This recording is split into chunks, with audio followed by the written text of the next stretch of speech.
Ang lasa? Di ano lasa? Sarap, pengi. Sarap. So ito nga pala yung isang flavor ng ice candy na binebenta natin. Ang coffee jelly. Mainit pa rin naman talaga yung panahon natin ngayon. Hindi nga lang grabe kagaya dati. Kaya tuloy-tuloy lang yung pagtitinda natin ng ice candy.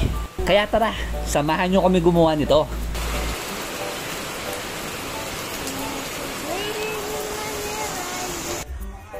So ito na yung gulaman natin. Nilagay lang natin yan ng great taste na kape. Tsaka Mr. Gulaman na coffee flavor din. So pinakulo lang natin sa tubig yan, tapos papalamigin na lang yan. So ito naman yung tubig natin, 3 litro. So papakuluin lang muna natin to. So hintayin muna natin kumulo bago natin ilagay yung mga gatas natin. So kapag kumukulo na yung tubig natin, ilalagay na natin dito yung asukal natin. Kalating kilong asukal na puti. So hahaluin lang natin to hanggang sa matunaw yung ating asukal. At lalagay na rin kaagad natin ang gatas, isang lata. Ang gatas na malabnaw. Pinatay na pala natin yung kalan natin dito. So yung init na lang yung nagluluto dito sa ating mga nilalagay na ingredients. So ito nga pala yung ginamit nating kape. So great taste na barako. At isusunod na natin dito yung gatas nating malapot. Yan. So halu-haluin lang natin to hanggang sa mag-mix yung mga gatas na ilalagay natin. Isunod na natin dito yung ating Alaska crema. So parang ano to yung Nestle cream.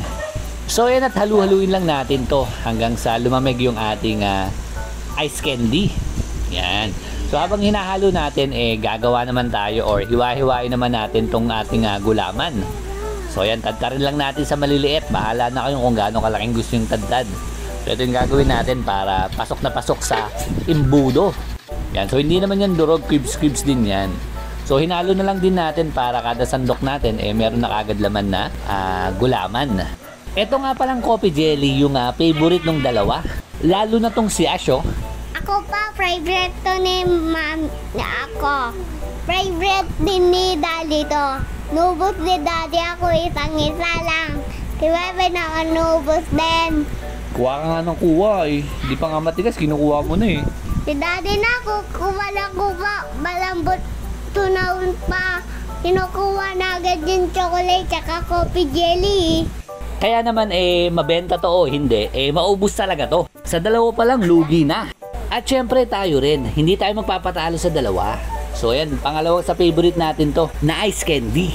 So yan, at pwede nyo na rin tong idagdag sa mga flavor nyo ng ice candy. At sigurado naman tong mabenta. Ano? Sarap. Ako lang, pahinga ako. Ano, bibi? Thank you for rushing. Ang sarap.